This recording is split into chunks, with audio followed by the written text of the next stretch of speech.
there's a lot of service firms that I talk to where they just kind of accidentally got themselves into that.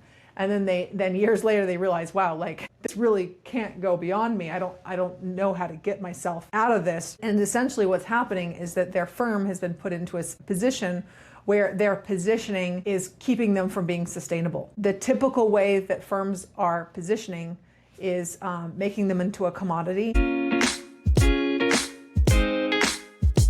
All right, welcome to the live show. Today we are talking about scalability in service firms and how hiring can actually make it harder to scale your company. So here's the thing is that hiring more people is probably making it harder for your business to run, not easier. Because here's what happens is that as you are hiring, it becomes more and more complex. So for a long time, service firms, how they've operated is that they have scaled by generating more clients and then hiring more people, and that's how they got more revenue. And it was just an ongoing cycle in this way. And it works for a while until it doesn't. And here's some of the problems with this is that you're essentially selling tasks and deliverables, where clients come to you, do this, and then you hire people that you're getting paid this amount, and you hire people that are paid this amount, and you're getting paid the gap in between, then minus all of the operating expenses to keep the company going. Now, what happens is that as we have inflation, as we have rising costs, all these different things to run the company is that our costs can go up. And then what ends up happening is that the price that clients are willing to pay for what we're actually doing on this level doesn't necessarily go up. So this is the problem, is that your costs go up, but the prices don't necessarily go up.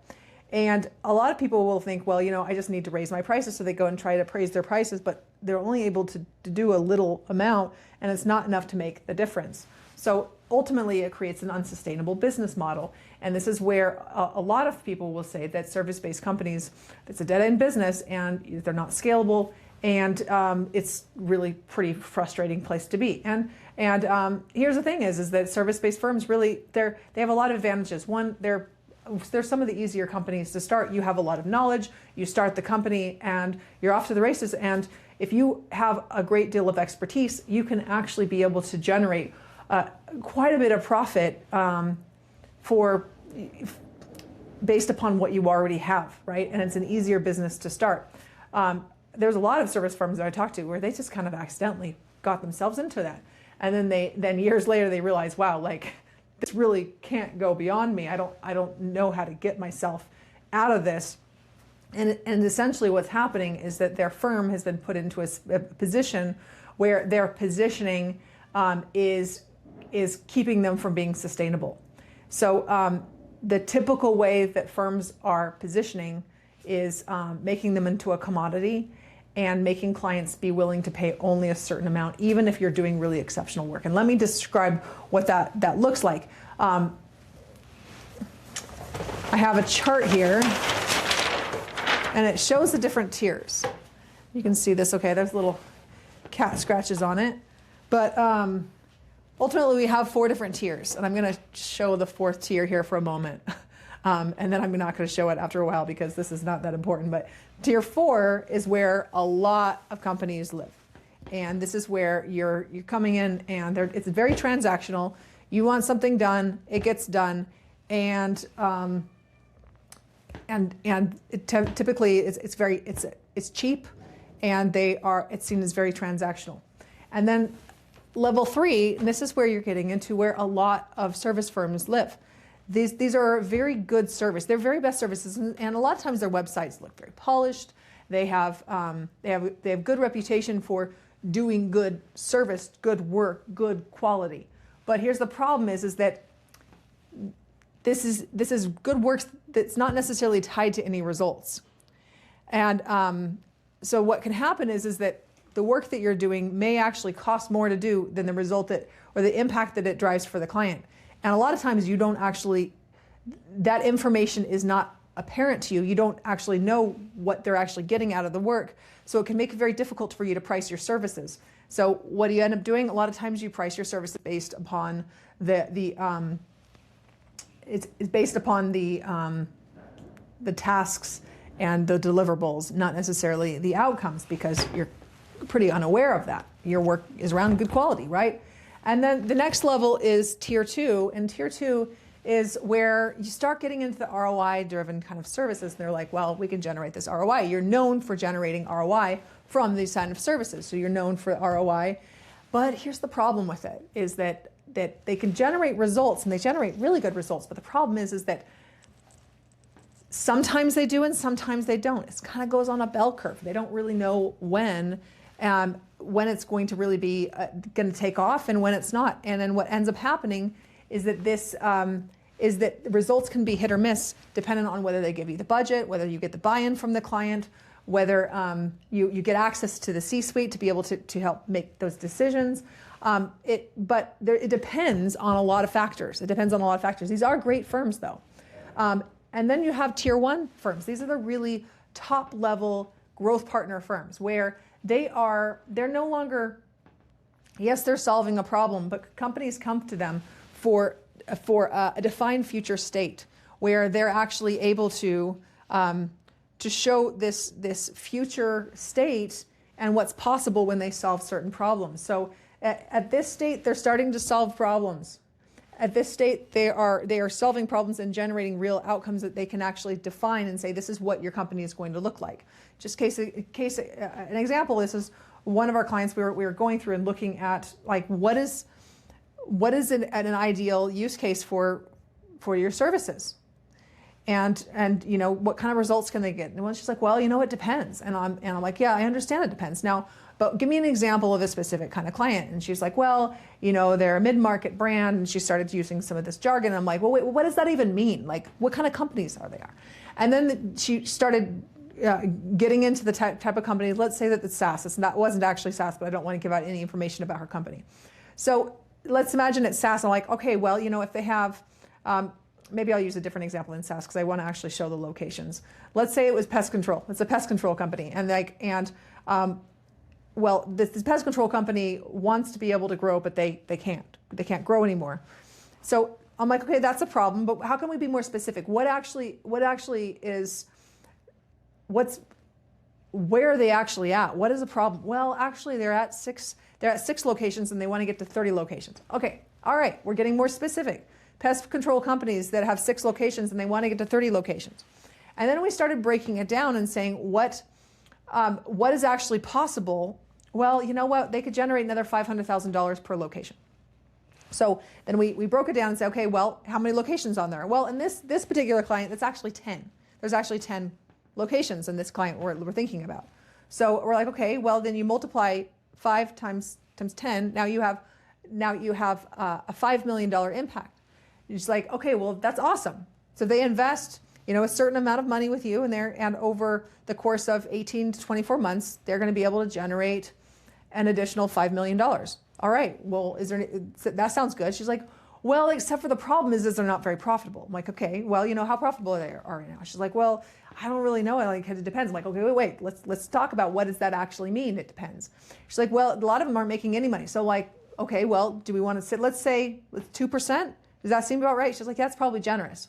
So, all right, well, here's the thing is now we've just identified another problem. So at this point, she can look at this and say, well, you know what? They're not profitable enough for us to actually do good work with them, and they're not a good client, right? Because if it costs us $200,000 to do this work, and we can only deliver, $1 million of profit, it doesn't make any sense, right? But actually it made a lot of sense because she's like, I was like, can you actually impact that profit? And she's like, yes, actually, we can impact that profit. We can actually at least double that profit. And you know what? We can go from 2 to 5%, and then 5 to 10%. So now instead of them when they make $5 million, they are able to generate $500,000 of new sales instead of $100,000 of new profit, instead of $100,000 of net profit. So now they understand that like if a client pays them $200,000. Within 24 months, they're going to be able to generate $5 million of new growth on the low end, and then also they will more than double their net profit. Anyway, this was a longer conversation. Took a long time to be able to actually get to this. So I'm sharing a lot here because what this is this is the kind of thinking that's required to be at a tier 1. But the problem is that most people don't just do this kind of thinking. They use this screen of it depends. Well, of course it depends. It depends on a lot of factors. But the tier 1 companies know what it depends upon. And when you understand what it depends upon, then what it allows you to do is move away from where you're pricing based upon deliverables and the actual work that you're doing, the doing work, and where you're actually being paid for the leadership. Here they're starting to get paid for the strategy, but a lot of times what's happening is that they are not getting it. You're getting paid for strategy, but oftentimes it's kind of lumped into what you're already doing. Maybe you don't get paid anymore. Maybe it's just a small amount. It's just lumped all into it. So the very work that actually is driving the biggest impact, you can't actually really charge for. And that's what happens at this tier 2 a lot of times, where it's the work that is driving the biggest impact, but it gets lumped in. Now, here's something is actually interesting here is that the difference, so tier 1 and tier 2, this represents about 20% of the market, and it represents 80% of the profits. So now you might be looking at this and saying, those are a lot of hard questions to ask yourself. And then say yes. And getting clear about the kind of impact that you can make, the kind of transformation that you can make with a company is going to help you be able to become the top tier kind of firms that generate 80% of the profits. So I would say, yes, that's hard work, but it's hard work also being positioned down here. Now here is a lot of things. Something else to consider on this too is that this is not just like we're only 2, we're only 3. Maybe you've noticed that you actually have clients that kind of are across the board, across the mix. Maybe you have had some clients that have come in and they're like, I just need you to do this for the cheapest price. And you're like, well, we need cash flow this month, so we'll do it. You know, we've all been there. We've all done those kind of choices, right? Maybe you don't do them very often anymore. But you might have clients that come in and dictate the work that they want done, that we want this done. And they would like to have ROI from it, but really like they have a specific work that they want you to do. And the problem that they want to solve is we need a website, we need a marketing plan, we need this, we need a roadmap. And this is this level thinking because you're generating, you're reacting to a problem set that probably is the wrong problem anyway. Have you ever found that to be the case where you're working with clients and they bring to you, they think the problem is one thing, but you know the problem is actually something different, right? Well, how do you be able to actually sell your strategy and get them enrolled in your way of doing things so that you can actually operate at this top level? Well, here's the thing is that your positioning needs to say that already. Your positioning needs to actually communicate the kind of value that you can actually create for clients. And that it starts with what I call the power of ones. One client, one painful problem, and one outcome. So, and that's what allows you to be able to position as a transformative growth partner up here. So what does that look like? One client, being specific. I gave you the example of, let's say it was a pest control company that they have 6 locations and they want to get to 30. That's an example of a client type, right? And the problem is that, you know what, we actually have, the problem might be that, you know, we have one of our locations is actually losing money and we're about to close it down. That might be a problem set that you choose to solve. Or another one might be that we have 6 locations and but the problem is the owner is involved in all of them and we can't scale with that anymore. So do you see here there's different problems that you can solve for different kind of clients. And here's the thing is that you might be wondering, well, Mandy, like there's a lot of different kind of problems that we solve. And we actually solve all of those. Yes, and when you're describing a problem and a client that you're solving this problem for, you're going to attract different kinds of people. There is a different kind of client that is the one that's stuck in the day-to-day and can't scale past 6 locations versus the one that is losing money on one of their locations and they might go out of business. Now, at that point, you need to be looking at, well, do they have access to capital? How important is it to scale up? So the thing is that you're going to solve a lot of different problems. But how you're positioning your business around what problems that you want to solve is going to make a huge, huge difference. And then once you understand that, then you can actually do that equation to be able to understand and like really drilling in, if this is true, then how much growth could we create under that amount of time? What would be possible in that? And what you're ultimately doing is you are looking at the economics and making sure that we're charging this amount. Are we generating enough impact? And that's what tier 1 companies do. They understand what conditions then they need to be able to deliver their very best results. Now, how does this connect back to this hiring more people? Let me share with you this, because these companies here, these tier 1 companies, how they scale is they will scale either through automation, which there's definitely good reasons to do that, but they can scale through automation, they can scale through hiring more people, automating processes through people. Now, it doesn't necessarily generate any higher impact. What they're doing is they're making margin off of hiring more people, which actually just generates more complexity in your business. Whereas tier 2 companies and tier 1 companies, they actually they start to generate a lot more profits from the impact that they're driving, because they can actually be charging based upon the outcome and based upon the journey, which is not connected to time. And why is that important that it's not connected to time? Well, if your pricing is based upon time, it's based upon effort. And clients also treat you like a vendor.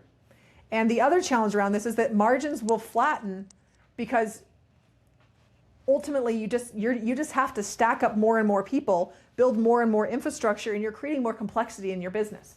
This actually allows you to simplify your business, because you can be able to make more revenue with less effort. Because there's less hands that need to be involved in this, because really what this is about,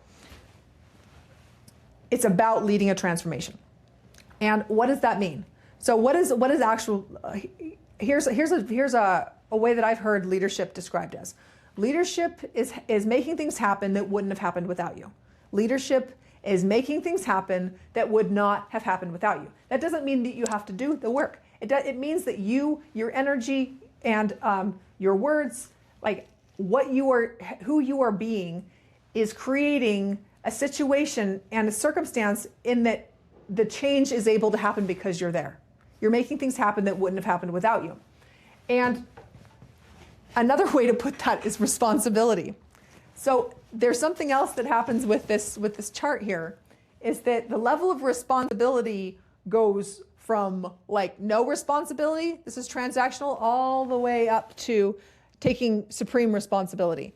So the more responsibility you take for results, the bigger the impact you'll make with clients, and the more they're willing to pay you.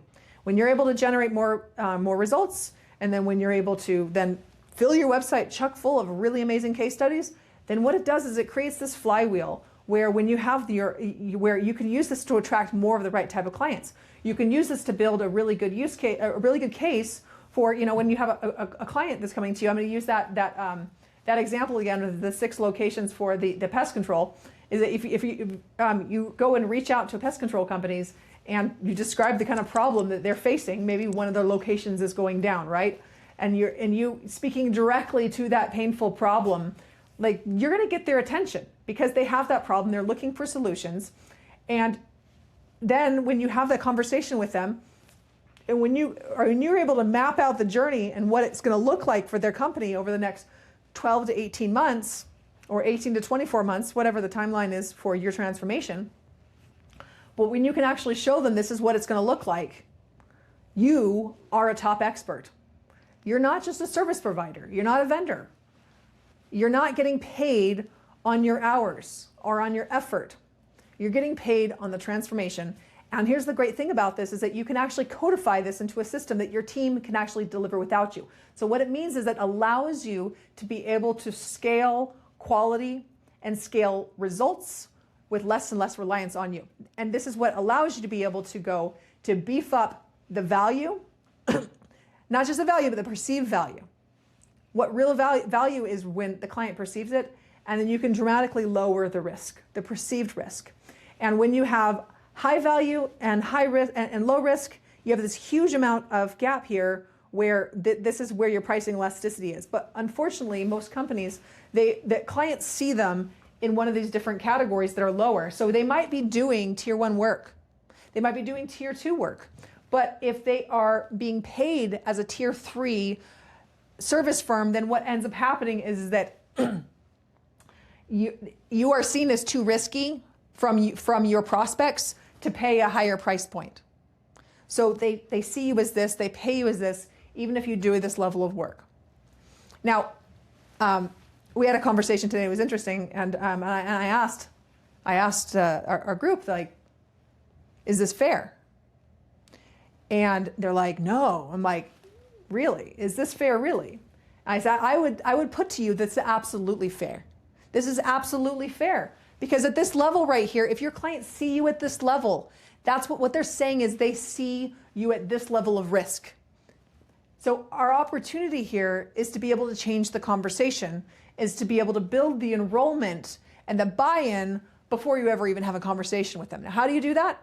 Well, your company needs to be positioned around painful problems that you're solving and the transformations that come out of that and telling stories around that. Now, so how you're positioning this is absolutely critical for when you're scaling, because what kind of company do you want to scale? You do not want to build a scale plan for your service firm until you've actually defined this, until you've defined which type of company do I want to be.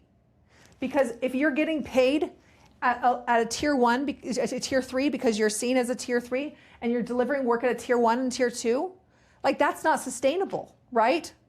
So you're leaving a lot of profit on the table, and why that's a challenge and why that's important is that you're ultimately building a prison for yourself where the only way you can be able to scale is by hiring more people, making more sales at about the same revenue, and then actually you're not generating more profits.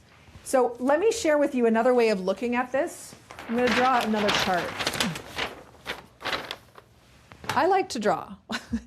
I am an artist. I actually enjoy, don't judge me based upon that, but I have this is actually going a little scawampus here. But I actually studied art in college, and if you want to see something right now, if you're watching here live, this is one of the teapots I've made. I make really cool, funky teapots and other functional artware. I have a ceramic studio at home, but there's so much creativity that comes into play in business, and when we can take a step back and see the big picture, then we can understand why a company gets stuck at a certain place, why they plateau, and why the business model is no longer sustainable. So we're gonna have another axis, another way of looking at this, the pyramid we talked about with the different tiers, going from tier 4, tier 3, tier 2, tier 1. And now I want you to think about another way of looking at this. So we have do we have two axes here? One is scalability and one is value. Now, what happens a lot of times is that as companies grow, what ends up happening is so we have, we're going to put scalability at the top, and we have value across the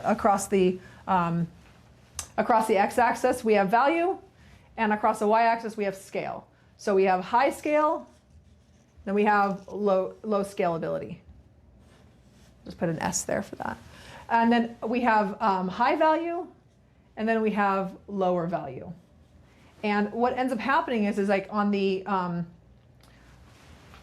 now on this axis right here, where there's low value and low scalability, you have like these the tier 4 companies oftentimes fit into this category here, where they are, the value is really low and the scalability is also low, just because like what they're doing is you have a problem, bring it to me, we'll solve it. It's not very scalable.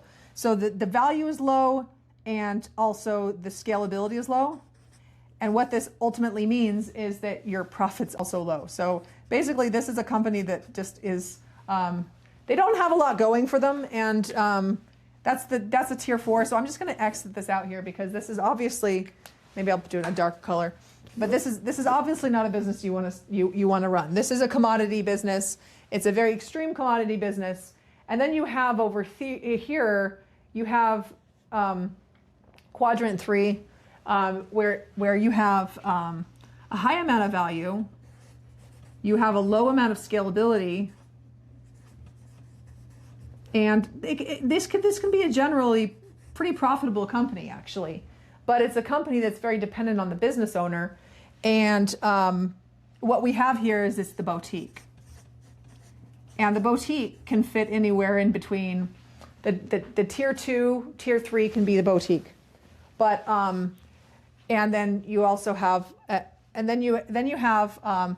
scalable but low value, and this is where you have, it's like a productized service, or it could be more like a software type of service. It could be, you have a low amount of value, you have a high amount of scale, and in order to make this work, you really have to have good. You have to have some unique competitive factor. Maybe it's a software advantage. Maybe it is an offshore hiring advantage, which, by the way, you could have in any one of these models. But then we have in this quadrant up here, this top one is where you have the service product, and this is the irresistible offer. It's a scalable irresistible offer. And with a scalable irresistible offer, what you have here is you have a high amount of value, you have a high amount of scale, and you have a very high amount of profits. And this right here is a company driven by excellence.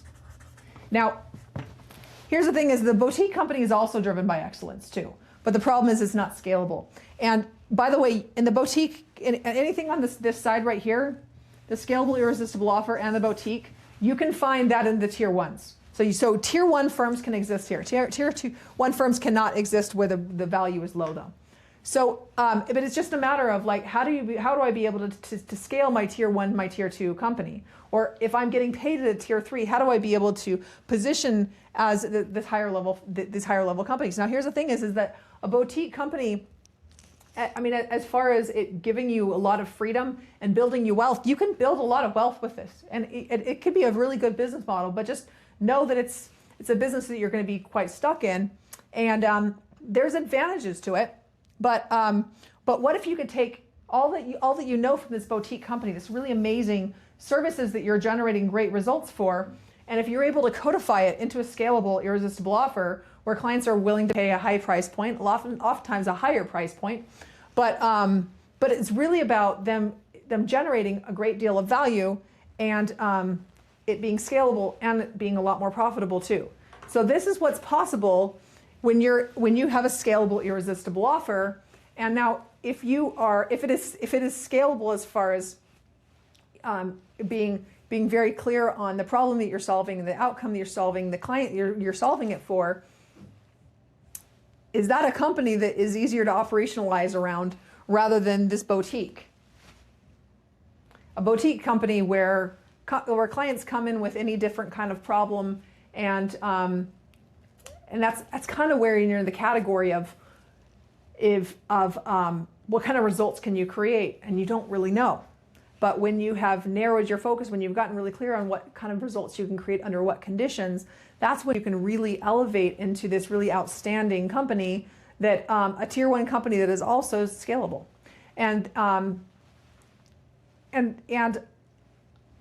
what I would put to you is this: focus first on generating a very high value service offering that's really delivered around outcomes, that will allow you to build a very compelling use case for your service that can where you can charge a high price point. When you can charge a higher price point, then you can also hire other people that are just as good as you, if not better, to do the work.